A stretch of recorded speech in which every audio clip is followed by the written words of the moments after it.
Imagine करो, अगर तुम्हारे पास एक ऐसी सीक्रेट पावर हो जिससे तुम किसी भी इंसान का माइंड पढ़ सको, उनके इमोशंस, उनकी सोच, उनका डिसीजन सब कुछ अपने कंट्रोल में ले सको। बॉस हो या दोस्त, स्ट्रेंजर हो या क्रश, सबको अपने इशारों पर नचा सको। ये कोई मैजिक नहीं है, ये है साइकोलॉजी, प्योर साइकोलॉजी, जिसे दुनिया के मैनिपुलेटर, लीडर्स और इन्फ्लुएंसर्स इस्तेमाल करते हैं लोगों को कंट्रोल करने के लिए बिना उन्हें पता चले। और आज इस वीडियो में तुम सीखने वाले हो साइकोलॉजी के उन डार्क टूल्स को जो तुम्हें एक ऑर्डिनरी इंसान से एक मास्टर इन्फ्लुएंसर बना देंगे। पर एक वार्निंग है, ये सिर्फ एजुकेशनल पर्पस के लिए है, इसका गलत इस्तेमाल मत करना, क्योंकि इस वीडियो को पूरा देखने के बाद तुम दुनिया को वैसे नहीं देखोगे जैसे अभी देखते हो।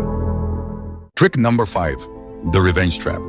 इंसान वही चाहता है जिसे करने से उसे मना किया जाए। ये एक सिंपल ट्रूथ है और इसी ट्रूथ का इस्तेमाल करके तुम किसी को भी अपने इशारे पर चला सकते हो बिना फोर्स किए। तुम भी कर सकते हो अगर तुम रिवर्स ट्रैप को समझ गए। लेकिन ये काम करता कैसे है? सोचो, अगर किसी से कहा जाए पीछे मुड़कर मत देखना, तो उसका मन सबसे पहले वही करेगा, पीछे देखने का। ऐसे ही अगर आपको कहा जाए कि इस वीडियो को मत देखना, तो आपका मन एक बार जरूर करेगा उस वीडियो को देखने का और आप क्लिक कर दोगे। यही होता है रिवर्स ट्रैप, ऐसा माइंड गेम जिसमें तुम कुछ कहते नहीं हो डायरेक्टली, लेकिन सामने वाला वही करता है जो तुम चाहते हो। एग्जाम्पल, तुम चाहते हो कि कोई दोस्त तुम्हारा काम करे। अगर सीधा जाकर बोल दोगे भाई ये काम कर देना, तो शायद वो अवॉइड करे या मना कर दे। लेकिन अगर तुम ये बोलो एक काम था पर छोड़ो, मुश्किल है, लगता नहीं तू कर पाएगा, तो उसका ईगो हर्ट होता है और वो तुरंत प्रूव करने लगता है मैं कर सकता हूँ। ये एक माइंड हैक है। तुमने कहा नहीं कर, तुमने कहा मत कर और उसने कर दिया। ये ट्रिक पावरफुल है, डेंजरस भी, और कई बार तो सामने वाले को पता भी नहीं चलता कि उनका डिसीजन उनका था ही नहीं। उस इंपल्स को कंट्रोल करो और तुम बन जाओगे इस गेम के असली मास्टर।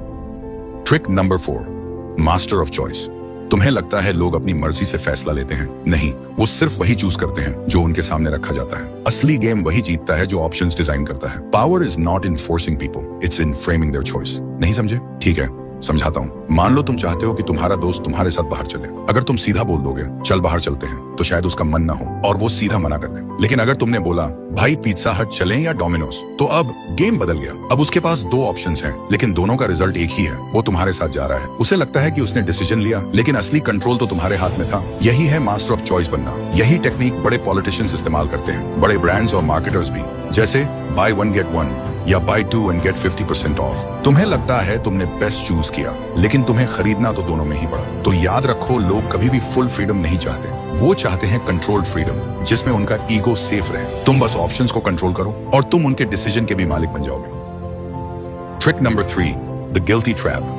गिल्ट एक ऐसा इमोशन है जो इंसान को कंट्रोल भी कर सकता है। लोग तब भी रिएक्ट नहीं करते जब उन्हें फोर्स किया जाए, लेकिन जब उन्हें गिल्टी फील होता है तो वो खुद ब खुद झुक जाते हैं। कैसे? मान लो तुम्हारा एक दोस्त तुमसे बार बार मिलने का प्रॉमिस करता है, पर हर बार अवॉइड करता है। अगर तुम जाकर डायरेक्ट बोलोगे तू कभी टाइम ही नहीं निकालता, तो वो और दूरी बना लेगा। लेकिन अगर तुम बस इतना कह दो मैं समझ सकता हूँ, अगर मैं भी इंपॉर्टेंट होता तो शायद तू टाइम निकाल लेता, उसके अंदर गिल्ट जाग जाएगा। अब उसे लगेगा कि उसने तुम्हारे इमोशंस हर्ट किए हैं। वो खुद तुमसे कनेक्ट करेगा, खुद एक्सप्लेन करेगा और खुद माफी मांगेगा। इसका असली मैजिक यही है, तुमने कुछ भी फोर्स नहीं किया, तुमने बस एक इमोशनल मिरर उसके सामने रखा और सामने वाला उसमें अपना गिल्ट देखकर अपने आप बदलने लगता है। Trick number 2, the emotional hijack. इंसान ज्यादातर डिसीजन लॉजिक से नहीं, इमोशन से लेता है, और जिसने किसी के इमोशंस पर कब्जा कर लिया उसने उसके दिमाग का रिमोट कंट्रोल ले लिया। यही होता है द इमोशनल हाईजैक। एक ऐसा साइकोलॉजिकल मोमेंट जब कोई शॉक, गिल्ट, प्यार या डर के असर में होता है, तो वो डिसीजन उस मोमेंट की फीलिंग के बेस पर लेता है, ना कि रियलिटी के बेस पर। पॉलिटिशियंस जब स्पीच देते हैं तो वो फैक्ट्स नहीं बताते, वो फीलिंग्स जगाते हैं, डर, गुस्सा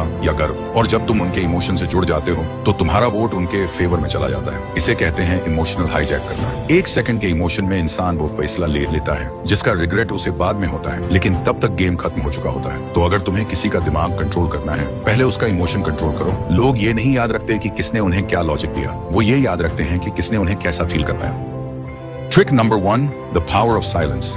साइकोलॉजी कहता है साइलेंस इज रियल पावर, लेकिन कैसे? सोचो, शायद तुम्हारे साथ भी कभी ऐसा हुआ हो, तुमसे कोई गलती हो गई, टेंशन हाई है। जब मम्मी के सामने जाते हो वो जोर जोर से डांटती हैं, चिल्लाती हैं, लेकिन जब पापा के सामने जाते हो वो कुछ नहीं बोलते, सिर्फ एक नजर और पूरी बॉडी फ्रीज हो जाती है। वो साइलेंस मम्मी की डांट से भी ज्यादा डेंजरस होता है, क्योंकि जब कोई कुछ नहीं बोलता तो तुम्हारा दिमाग खुद ही 1000 चीजें सोचने लगता है। लोग सोचते हैं जो ज्यादा बोलता है वही स्ट्रांग है, लेकिन सच ये है असली पावर उसके पास होती है जो सुनता है और ऑब्जर्व करता है। जब तुम चुप रहते हो, सामने वाले को डिस्कम्फर्ट, डर और गिल्ट महसूस होने लगता है, और उसी साइलेंस में तुम्हारा कंट्रोल बढ़ने लगता है। इसका अप्लाई कैसे करना है? मान लो तुम अपने दोस्त से कोई सच निकलवाना चाहते हो, मत बोलो सच बता, बस इतना कहो मुझे सब पता है और चुप हो जाओ। जितनी देर तुम साइलेंट रहोगे उसका गिल्ट और एंजाइटी बढ़ता जाएगा और वो खुद सच बोल देगा। या मान लो किसी से तुम्हारी बहस हो गई, मत चिल्लाओ, बस आंखों में आंखें डालकर देखो और हल्का सा मुस्कुराओ। उसके पॉइंट्स उसी के दिमाग में वीक लगने लगेंगे, वो अपने ही वर्ड्स पर डाउट करने लगेगा। साइलेंस तुम्हारी प्रेजेंस को पावर देता है। जब सब बोल रहे हो तब चुप रहो, जब किसी को अपनी इंपॉर्टेंस दिखानी हो तो कम बोलो। इन सब ट्रिक्स का सही इस्तेमाल करके तुम किसी के माइंड को डीपली इन्फ्लुएंस कर सकते हो। और अगर इस वीडियो ने तुम्हें थोड़ा भी हेल्प किया हो, नॉलेज दिया हो या लाइफ में आगे बढ़ने में मदद की हो तो चैनल को जरूर सब्सक्राइब करना ताकि हम ऐसी और वीडियोस लाते रहें।